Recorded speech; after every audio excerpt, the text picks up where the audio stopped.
ఇప్పుడు దేవుడు అంటే మీరు విననంత వరకు తీర్పు లేదు, కానీ ఎప్పుడైతే విని దాన్ని విడిచిపెడతామో అప్పుడే మనకి తీర్పు కదా.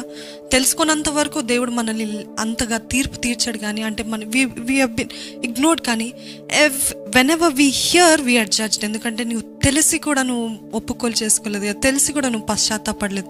ఇక్కడ దేవుడు ఏమంటున్నాడంటే, ఇప్పుడు కానీ మీరు మొరపెట్టకపోతే, ఇప్పుడు కానీ మీరు పశ్చాత్తాపడకపోతే దీనికంటే ఇంకా భయంకరమైనది ముందు రాబోతుందంట.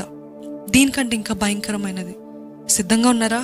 లేకపోతే ఈ సమయానైనా ఇది బెదిరించడానికి, భయపెట్టడానికి చెప్పట్లేదు, కానీ we should be saying that నాకు ఇది ఇంకా చాలయ్యా, I don't want this kind of life anymore.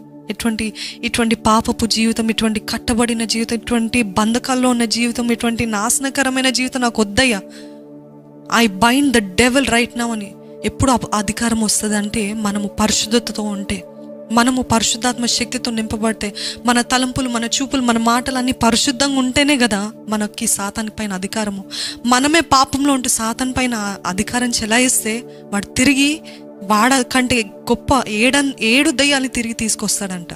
So God is saying, if you don't repent now, ఇప్పుడు మీరు పశ్చాత్తాపడలేదంటే ఇంకా భయంకరమైన స్థితి రాబోతుంది, జాగ్రత్త అని దేవుడు మనకి ప్రకటిస్తున్నాడు, హెచ్చరిస్తున్నాడు.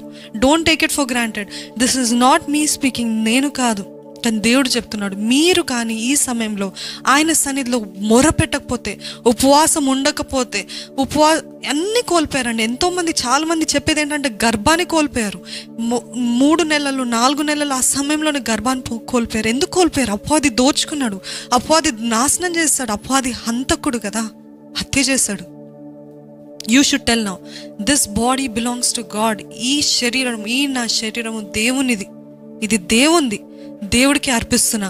అపవాదికి నా శరీరం పైన, నా తలంపుల పైన, నా మాటల పైన ఎటువంటి అధికారం లేదు అని మీరు ప్రకటించాలి.